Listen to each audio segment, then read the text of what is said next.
આતંકવાદીઓના દેશ પાકિસ્તાનમાં હવે કપરા દિવસો શરૂ થઈ શકે છે। લોહી વહાવનારા પાકિસ્તાનમાં હવે તરસ્યા મરવાનો વારો આવી શકે છે। પાકિસ્તાની નાગરિકોને હવે પીવા માટે અને સિંચાઈના પાણી માટે ભટકવું પડી શકે છે। પાણીની શોધમાં ભટકીને પાકિસ્તાનીઓ હાંફી જવાના છે। આવી ચર્ચા ભારતે સિંધુ જળ સંધિ તોડી ત્યારથી શરૂ થઈ છે।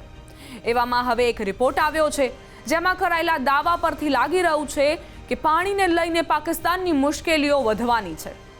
પાણી વિના પાકિસ્તાનની ખેતી બરબાદ થઈ શકે છે। જો ખેતી બરબાદ થશે તો ભૂખમરાનો સામનો કરી રહેલું પાકિસ્તાન હજુ પણ વધુ ભૂખથી મરી શકે છે। પહેલગામમાં થયેલા આતંકી હુમલા પછી ભારત સરકારે પાકિસ્તાન વિરુદ્ધ કડક વલણ અપનાવીને સિંધુ કરાર રદ કરી દીધો। ભારતનું વલણ સ્પષ્ટ હતું કે લોહી અને પાણી એક સાથે વહી નહીં શકે। સિંધુ નદી બેસિનના પાણી પર પાકિસ્તાનની નિર્ભરતા ઘણી વધારે છે। હવે નવા ઇકોલોજીકલ થ્રેટ રિપોર્ટ 2025માં દાવો કરવામાં આવી રહ્યો છે કે પાકિસ્તાન ભારે જળ સંકટનો સામનો કરી રહ્યું છે। ઓસ્ટ્રેલિયાના think tank institute for economics and peace તરફથી આ રિપોર્ટ જાહેર કરવામાં આવ્યો છે। તેમાં દાવો કરવામાં આવ્યો છે કે પાકિસ્તાન ખેતી માટે 80% સિંધુ જળ પર નિર્ભર છે। આમ જ્યારે ભારતે સિંધુ જળ કરાર રદ કરીને પાણી રોકી દીધું ત્યારે પાકિસ્તાન માટે ભારે મુશ્કેલી ઊભી થઈ ગઈ। રિપોર્ટમાં એવો પણ દાવો કરવામાં આવ્યો છે કે પાકિસ્તાન હવે માત્ર 30 દિવસનું પાણી સંગ્રહ કરી શકે છે। મતલબ કે 1 મહિનાથી વધારાનું પાણી રાખવાની એમની પાસે કોઈ વ્યવસ્થા નથી। પાણીની તંગીથી પાકિસ્તાનના ખેડૂતોને ભારે નુકસાનનો સામનો કરવો પડી રહ્યો છે। જોકે રિપોર્ટમાં એ પણ કહેવામાં આવ્યું છે કે ભારત પશ્ચિમી નદીઓ પર ડેમ બનાવીને વધુ પાણી રોકી શકે એવી હાલ કોઈ સ્થિતિ નથી। Run of the river project હેઠળ આ ડેમો પર પાણીના પ્રવાહને સંપૂર્ણપણે બંધ કરી શકાય એમ નથી। આમ ભારતને પાણીનો પ્રવાહ સંપૂર્ણપણે બંધ કરવા માટે હજુ પણ કોઈ મોટા ઉપાય અપનાવવા પડે એવી સ્થિતિ છે।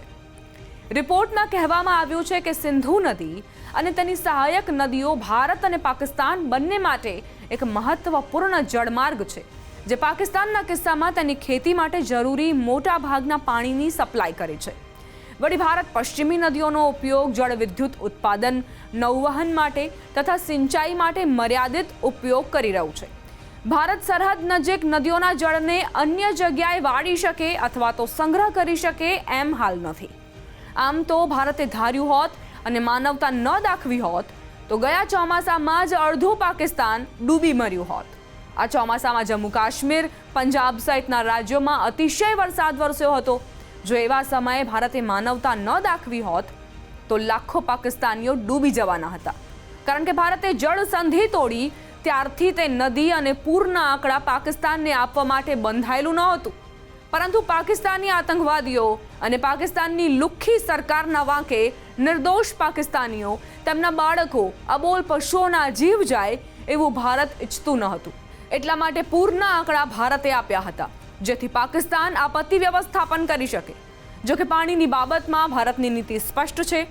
પહેલગામ હુમલા વખતે જ્યારે સંધિ રદ કરાઈ ત્યારે ભારતના પ્રધાનમંત્રી નરેન્દ્ર મોદીએ સ્પષ્ટ શબ્દોમાં કહ્યું હતું કે લોહી અને પાણી એક સાથે નહીં વહી શકે।